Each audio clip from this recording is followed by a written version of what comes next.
You're listening to an Ono Media podcast.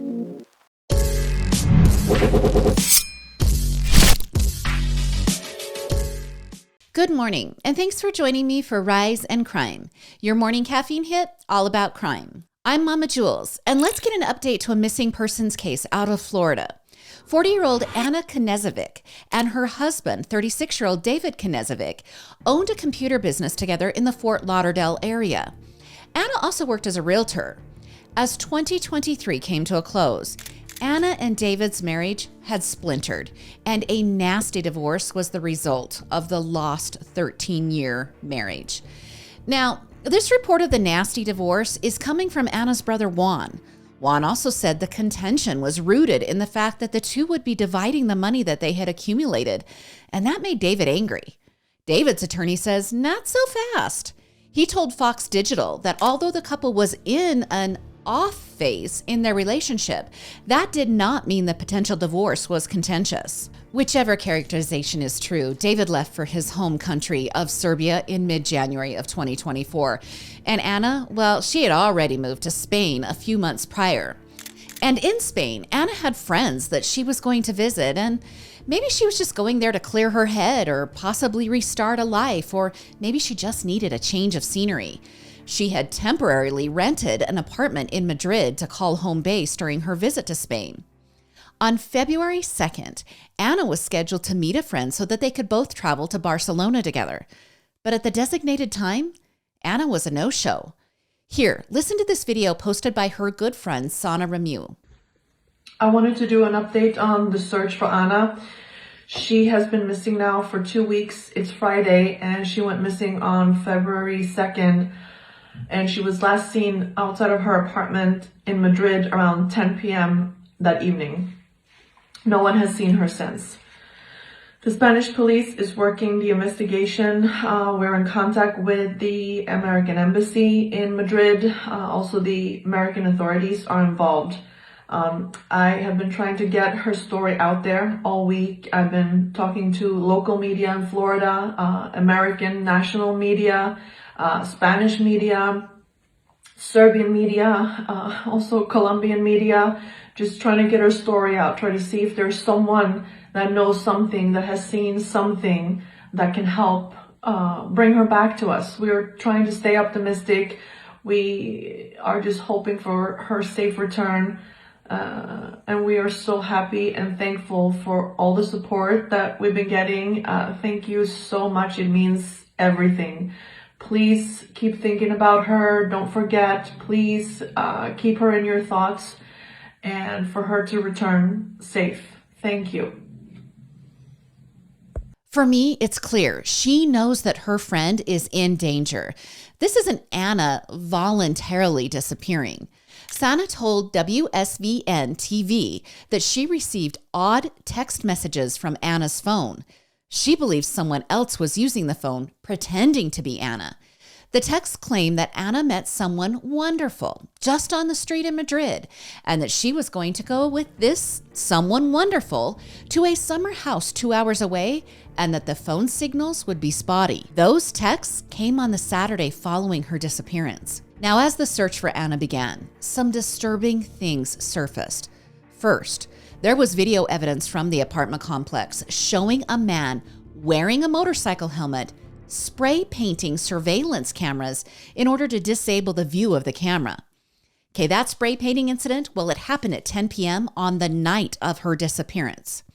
Secondly, her husband David is AWOL. He isn't helping search for Anna. He isn't communicating with friends or family about her disappearance. And thirdly, her friends felt like despite Anna being an American citizen, that the U.S. was not aiding Spain law enforcement at all with the investigation. In one Facebook post, a friend wrote the following: "Hello, fellow fighters.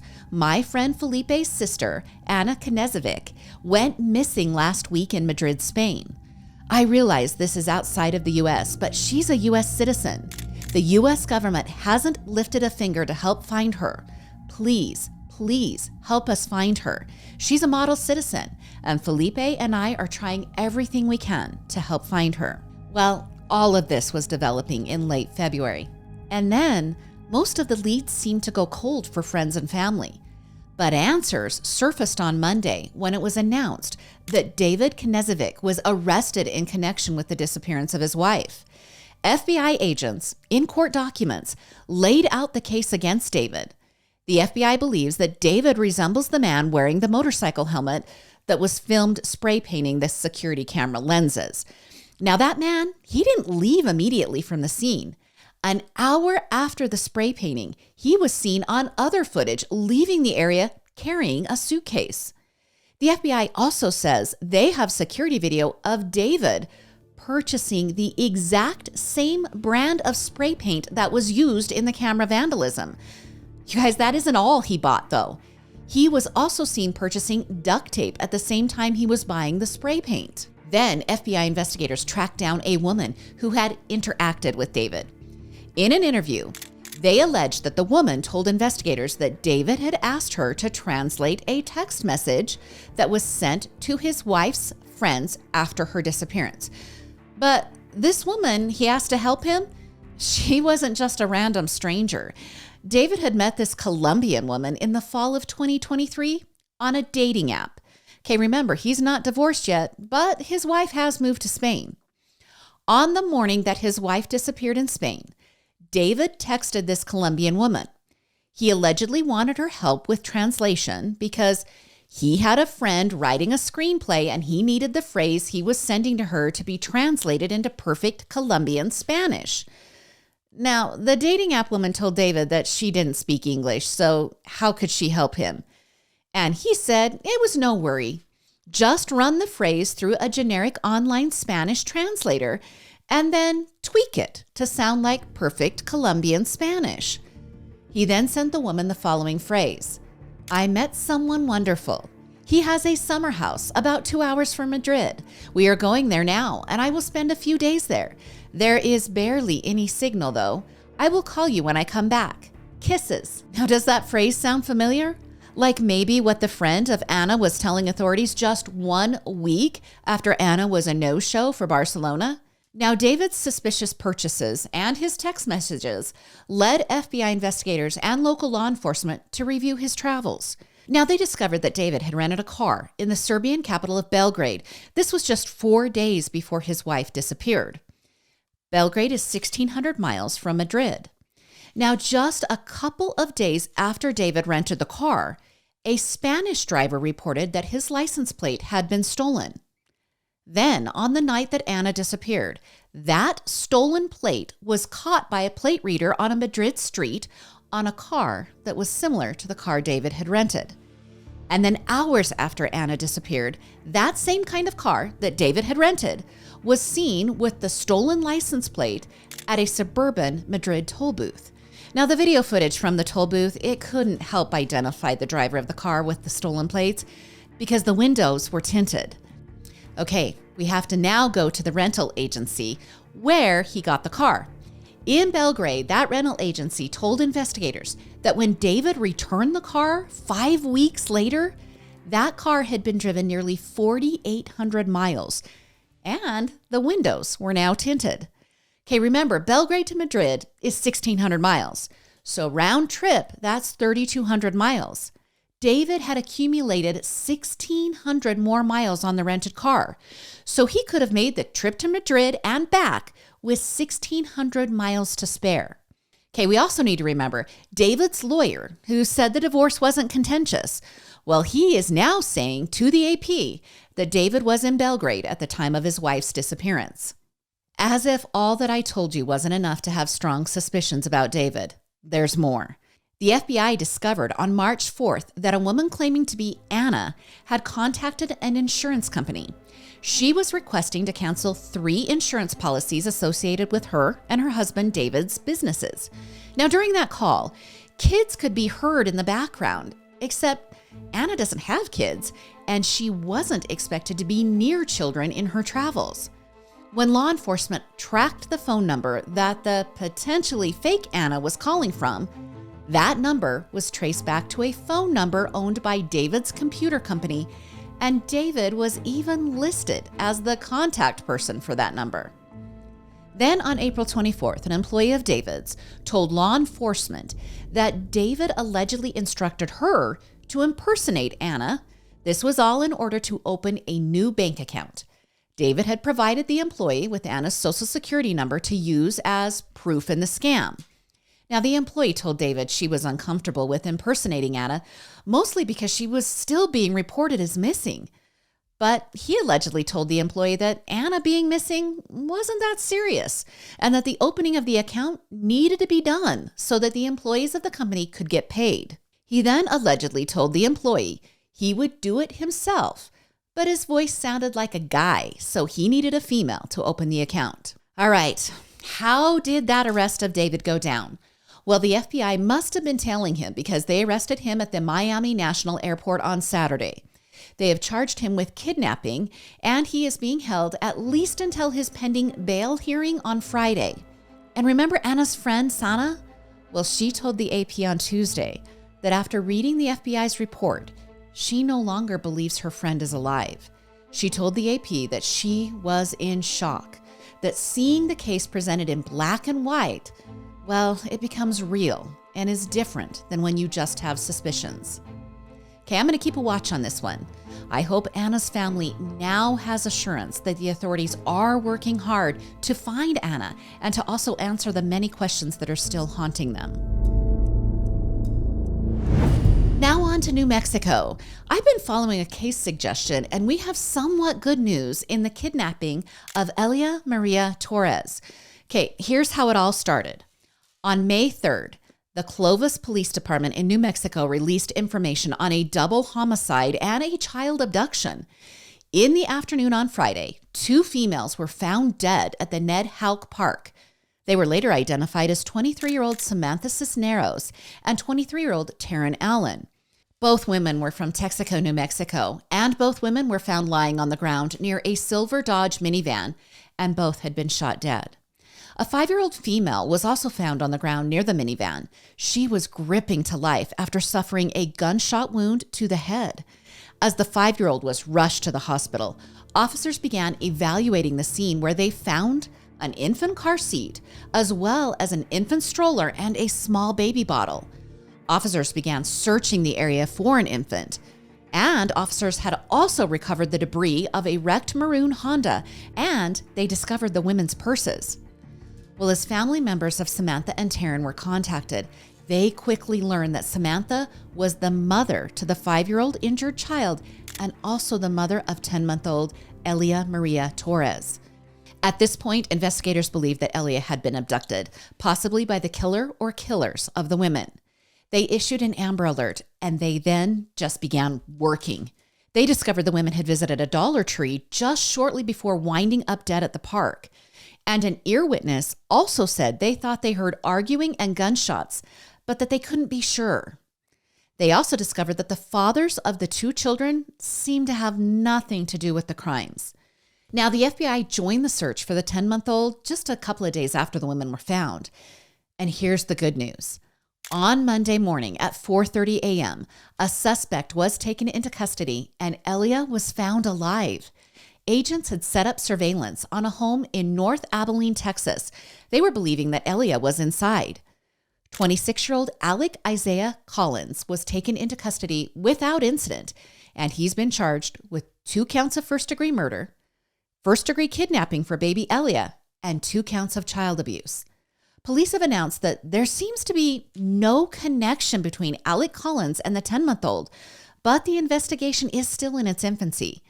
It's also unclear why Alec was in New Mexico when he is listed as a resident of Manville, Texas, which is actually just south of Houston. Eleia was taken to the hospital and evaluated as a precaution, and her 5-year-old sister is recovering in a hospital in Texas. Now, the double homicide occurred in Clovis, New Mexico, which is just over the border of New Mexico and Texas. Since the alleged criminal crossed state lines, the U.S. Marshals are instituting the hold on Alec Collins. This also opens up a potential of additional charges going forward. Now, in a story laden with sadness, the bright hope lies in a beautiful, rescued 10-month-old. Now, have you all seen the video of the Pittsburgh Pastor that was unsuccessfully shot at by a gunman? Here, give it a listen. We're in a whole different kingdom than God. And God had chose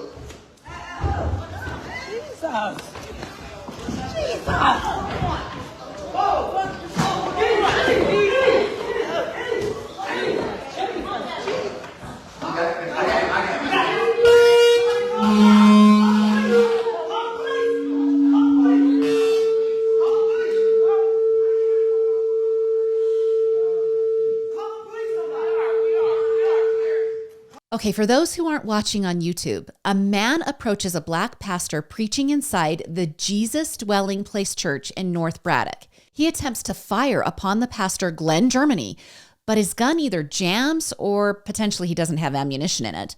Pastor Germany ducks behind his lectern, and a churchgoer, or maybe a deacon, well, that man tackles the gunman. The pastor then also tackles the gunman, and the two men successfully wrestle the gun away from the shooter.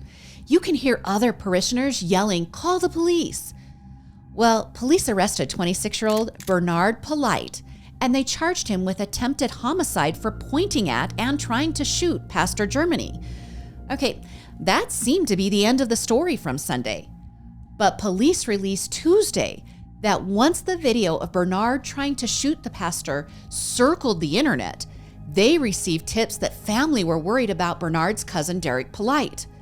Family beat the police to Derek's home, and when they arrived, they found Derek dead, lying on the second floor steps in a pool of blood.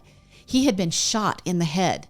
Now, during the investigation, authorities learned from neighbors that they heard a single gunshot that Sunday morning at 10 a.m. Then, at 1 p.m. on Sunday, Bernard attempted to shoot the pastor. Investigators have allegedly linked the bullet recovered from Derek to the gun that Bernard attempted to use on the pastor. Pastor Germany told CNN affiliate WTAE that he is thankful to God that he is still alive because Bernard definitely pulled the trigger. And Pastor Germany answered the question we're all asking: why was he trying to kill the pastor?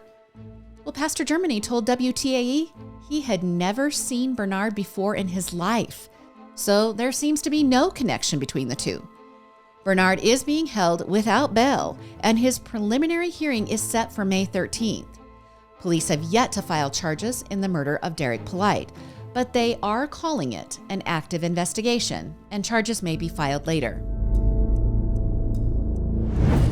And now to an update to the story that I brought you on Monday's podcast about Mica Miller. Okay, remember, she is the pastor's wife from South Carolina who was found dead in a park an hour and a half from her Myrtle Beach home. The big shock factor in Monday's episode was the way her husband, the pastor, told his parishioners about her death, and he claimed that she was suicidal and that she had completed it. Okay, that might be ringing a bell to you. Well, here's the update. And as I warned you in the podcast on Monday, we had a lot of signs pointing at her husband being involved, and clearly her family did not believe that she died from a self-inflicted gunshot wound. Well, we found out on Tuesday that the North Carolina law enforcement agency overseeing her death investigation has determined that Micah did die from a self-inflicted gunshot wound. Now, the agency said they are basing their decision on surveillance footage, interviews, physical evidence, and the post-death examination that was conducted by the North Carolina Medical Examiner's Office. The Robeson County Sheriff's Office cleared up what they said were rumors that were spreading quickly online. Okay, here's what they say they are clearing up. First, they say that Micah was not found in her vehicle. She was actually found in the water within the park. The sheriff's office also said that Micah called 911 shortly before she completed suicide. They said in the call, she asked the dispatcher if her phone could be tracked because she wanted her family to be able to find her after she completed suicide. Well, partway through the conversation, authorities say the female, presumably Micah, hung up the call. Now, 911 could not successfully regain contact with the caller. However, the dispatcher was able to find the location of the call, and they dispatched officers to Lumbar River State Park in North Carolina.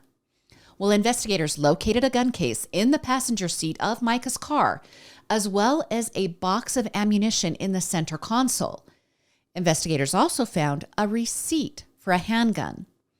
When they did the background on that receipt, that led them to a pawn shop where Micah purchased that gun.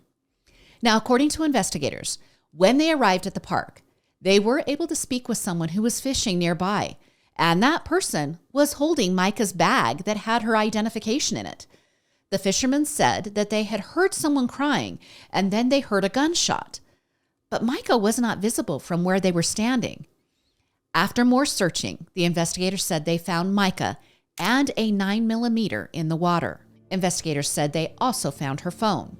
A search of her phone allegedly revealed that Micah, or someone using her phone, had conducted a Google search for national parks near me.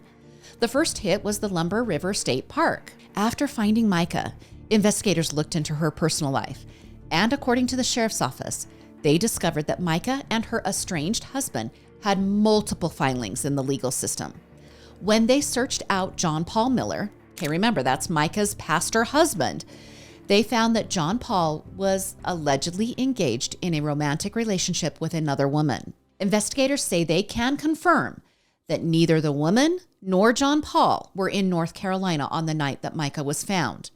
The authorities have hinted that John Paul and the female were spotted on a highway camera headed to an athletic event in Charleston.